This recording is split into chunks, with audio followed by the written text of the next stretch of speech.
Bueno, acá podemos ver el código en funcionamiento. Eh, Así funciona. Tenemos nuestras distintas zonas, que esto está enviando mensajes a Unity, básicamente a qué profundidad está el objeto en cada una de estas zonas. Esto nos permite tener control sobre lo que queremos mostrar. Estas zonas las podemos mover y amoldar a nuestro gusto para tener una modularidad al momento de armar la muestra. Como quizás las condiciones cambian, esto era completamente necesario. Este es el video explicativo de Processing para utilizar una Kinect y conectarla con Unity. Bueno, voy a explicar un poco lo que hicimos. Primero que nada vas a necesitar importar la librería de Simple OpenNI y la de OSCP5, que eso se puede hacer yendo a Sketch, importar biblioteca, gestionar bibliotecas, y acá las puedes buscar.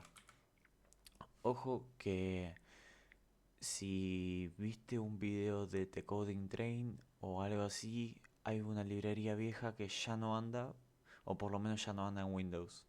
No hay manera de conseguirla. Creo que en Mac quizás sí haya una chance.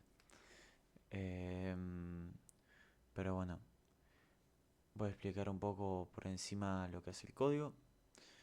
Eh, Primero tenemos nuestras clases y nuestras variables, donde definimos todo lo que vamos a usar, que lo voy a ir explicando mediante vayamos bajando.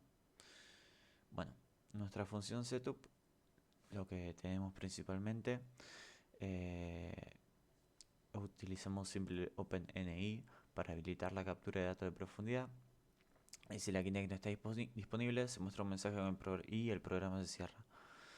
Bueno, inicializamos OSC, que esto nos permitirá enviar mensajes a una dirección específica, que en esto vamos a hacer una instancia de Unity. Y bueno, configuramos algunas zonas rectangulares definidas por el tamaño y la posición en la pantalla. Eh, bueno, acá a continuación tenemos la clase Zone, eh, que esta clase define una pantalla con coordenadas X e Y además un tamaño definido por width y height. Bueno, la zona tiene un método que se llama resize, que esto básicamente ajusta el tamaño de la zona. Si le damos un valor delta X o delta Y, puede cambiar el tamaño de la zona en el eje X o Y, siempre asegurándose de que este no sea demasiado pequeño. Tiene un mínimo tamaño de 10 píxeles. Bueno, estas zonas son bastante esenciales para el código porque nos permiten representar áreas específicas de la pantalla y estas las vamos a utilizar para enviar los datos de profundidad al servidor de Unity. Bueno, vamos a explicar un poco el draw, que acá es donde ocurre la mayor parte del procesamiento de datos. El draw lo voy a ir explicando por partes después, pero ahora lo voy a explicar muy por encima. Bueno, vamos actualizando primero la información utilizando la Kinect Update. Y después analizamos cada píxel de imagen de profundidad y comparamos los valores actuales con un fondo preestablecido.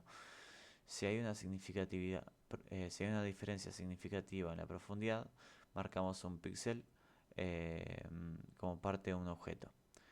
Bueno, vamos a crear acá una máscara binaria, que es básicamente donde los píxeles que cumplen con los criterios se marcan como true y los demás como false. Pasamos esta máscara binaria por un filtro para eliminar clústeres pequeños utilizando la función de filter clusters, que esto nos permite asegurarnos de que solo los objetos grandes o relevantes sean considerados. Bueno, voy a explicar nuestro traqueo, que es simplemente enviamos el punto más alto del objeto que se detecta. Eh, Básicamente, cuando inserte el objeto, que en este caso es la mano, le busca el punto más alto. Esta no es la manera más ideal de hacerlo. Eh, Podría ser mejor, pero por temas de tiempo y eso es bastante más complicado. Eh, pero bueno, eh, con esto nos las ingeniamos de esta manera y el usuario solamente puede usarlo desde un lado pero aún así se puede usar y bastante bien. Eh, y bueno, acá lo enviamos a través de OSC, que es a través de un mensaje flotante HGSX y HGSI, y eso lo vamos enviando a OSC. Acá pedimos que OSC p5.send y estas variables. Bueno, voy a explicar también después esto de filter clusters, lo voy a explicar a fondo junto con lo demás. Pero bueno, ahora voy a mostrar que también tenemos eh, nuestra send nearest data, que es básicamente donde enviamos la profundidad de nuestro objeto traqueado. Que esto básicamente depende de cada zona que esté. Es decir, toma la información de profundidad dentro de una zona específica y este busca el valor de profundidad más cercano. Y una vez que se obtiene esta información, la enviamos con OSC. También envía acá la posición horizontal de este punto, pero eso quedó anticuado y ya no se hace. Eh, bueno, Draw Depth Zones, esto es básicamente para dibujarlas. Y acá tenemos nuestro mouse press, mouse drag, mouse release, que es básicamente para resizar las zonas, hacerlas más grandes, más chiquitas. Bueno, ahora voy a proceder a explicar un poco de lo más complicado o lo más importante. Eh, que vamos a empezar por nuestro draw. Bien, acá tenemos nuestra preparación, que es donde actualizamos los datos de la Kinect, eh, nuestra current depth, que obtiene el mapa de profundidad actual de la Kinect como un arreglo de enteros, donde cada valor representa la distancia de un píxel al sensor, y load pixels, que prepara la imagen de profundidad para ser manipulada píxel por píxel.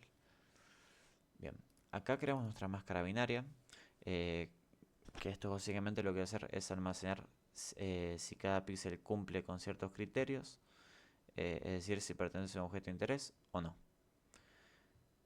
Bueno, acá tenemos nuestro procesamiento píxel por píxel, donde tenemos nuestra iteración por píxeles, que recorremos la matriz de profundidad del Kinect, donde X e Y representan las coordenadas del píxel y index es el índice en el arreglo lineal. Current depth value es la profundidad actual de cada píxel y background depth value es la profundidad del fondo previamente registrado en el píxel, porque primero toma un screenshot de todo y intenta masquear todo lo que esté en esa profundidad. Bueno, después tenemos nuestras condiciones para la máscara, que es básicamente si la profundidad actual es mayor a un valor máximo permitido, max depth, o si es 0, que bueno, que no tiene datos válidos, que está muy lejos o algo así, el píxel se pinta de negro, básicamente color 0, y se marca como falso en la máscara binaria. Y con continue sigue saltando al próximo píxel.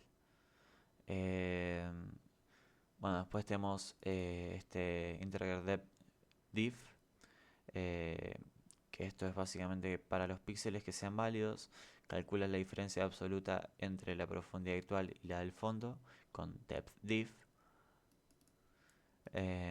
Y si la diferencia supera un umbral, threshold, que es una variable que está declarada al principio, se marca como verdadero en la máscara y el píxel se colorea como rojo. Y si no, se marca como falso y el píxel se pinta de negro. Bueno, acá tenemos nuestro filtrado de clusters, que esto es básicamente donde se aplica el filtrado a la máscara binaria para eliminar el ruido y la dibujamos. Bueno, ahora voy a proceder a explicar esto, que es lo más complicadito también, es lo que estábamos anteriormente, que es el filtro de los clusters. Que bueno, acá tenemos nuestra preparación, donde obtenemos las dimensiones de la máscara con height y width. Bueno, después tenemos nuestra booleano de visited, que es una matriz binaria para marcar los píxeles que ya han sido explorados. Así no los evitamos, así evitamos procesarlos varias veces. Después tenemos filter mask, que es nuestra nueva máscara binaria para almacenar los clusters válidos después de filtrado. Bueno, acá tenemos nuestra iteración por píxel. Esta recorre todos los píxeles de la máscara original, y si algún píxel pertenece a un clúster, acá, mask y x equals true y no ha sido explorado antes, visited y x, se inicia el proceso para identificar el clúster al que pertenece. Bueno, acá tengo el DFS, que el DFS después voy a proceder a explicarlo. Pero bueno, ¿qué es un DFS? Es un Depth First Search. Después me voy a meter con los detalles de eso. Pero bueno, por ahora el DFS lo caldeamos acá y creamos una lista cluster para ir almacenando las coordenadas x y y de los píxeles que forman parte del clúster actual. Y bueno, Explore Cluster es un método donde realizamos el DFS que tanto estamos hablando para encontrar todos los píxeles conectados al píxel inicial. Que bueno, eso después lo voy a explicar. Acá tenemos if cluster size es mayor o igual a min size pixel cluster, Acá es básicamente si el tamaño de cluster size es mayor o igual al tamaño mínimo permitido, sus píxeles se marcan como true en la nueva máscara de filter mask. Y si no, el cluster se descarta y no aparece en la máscara final. Acá voy a mostrar un poco qué pasa si no tenemos el cluster, el min size, el cluster bien coordinado. Digamos que le permitimos 1, la máscara se rompe por las imperfecciones de Kinect. Acá estamos usando la Kinect B1, por lo tanto no es muy precisa a la hora de ir capturando la depth como para simplemente poner una máscara y que ande. Necesitamos filtrarla de alguna manera porque siempre están estas imperfecciones. Por eso acá esta variable es tan importante, porque ahora con nuestro filtro no se ven, y lo que sí queremos que se vea, que siempre va a ser bastante más grande que esas rayitas, lo vamos a poder ver bien. Bueno, ahora voy a explicar el DFS y vamos a empezar por qué es un DFS. Bueno, un DFS es Depth First Search. En inglés suena muy piola, pero en realidad simplemente significa búsqueda en profundidad. Que esto es básicamente un algoritmo para recorrer o buscar nodos en estructuras de datos, tal sea como un grafo o una matriz bidimensional. El principio básico de esto es explorar un camino completamente antes de retroceder y buscar otros caminos. El modo de trabajo utiliza una pila, un stack, para llevar el seguimiento de los nodos o píxeles que necesita explorar.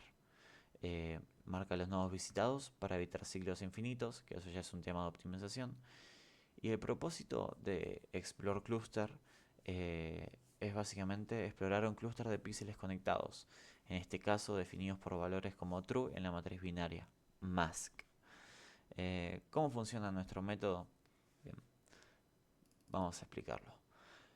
Boolean mask, la máscara binaria donde true indica un píxel que pertenece a un clúster, visited, que es básicamente la matriz que marca si un píxel ya fue procesado, start x, start y, coordenadas del píxel inicial para explorar el clúster, y array cluster, lista donde se almacenarán las coordenadas de los píxeles que forman parte del clúster. Bien, acá tenemos nuestra preparación, donde obtenemos las dimensiones de la máscara. Iniciamos la stack con el primer píxel, start x y start y, que es el que queremos explorar. Acá tenemos nuestro ciclo inicial, que mientras la pila no esté vacía, seguimos procesando. Stack.remove stack size 1. Esto básicamente. Acá te das cuenta que pusimos simula pop, porque este simula el comportamiento de una pila clásica, pop. Este ya lo conocemos y lo hemos usado en Processing 1, Eh, y bueno, con estos int x e int y recuperamos las coordenadas actuales de x y. Eh, esto es una validación, básicamente. Para evitar errores o procesar píxeles no válidos, se realizan esta verificación, que verifica que x y esté dentro de la matriz, y si el píxel ya fue procesado, visited y x se ignora. Bueno, si esto equals true, se ignora. Si no, no. Y bueno, solo procesar píxeles con true en la máscara. Bien, acá con esto procesamos los píxeles válidos, que esto marca el píxel actual como visitado, visited yx equals true, y añade sus coordenadas a la lista del clúster, ya que pertenece al clúster actual. Y con esto exploramos los vecinos de la pila, es decir, añadimos coordenadas de los píxeles vecinos arriba, abajo, izquierda, derecha a la pila para ser explorados en el futuro. Con este proceso nos aseguramos que el algoritmo recorre todos los píxeles conectados que pertenecen al mismo clúster. Cuando este ciclo termina, todos los píxeles conectados al punto inicial startx y starty han sido marcados como visitados y añadidos a la lista clúster. Eh, bueno, este método podemos decir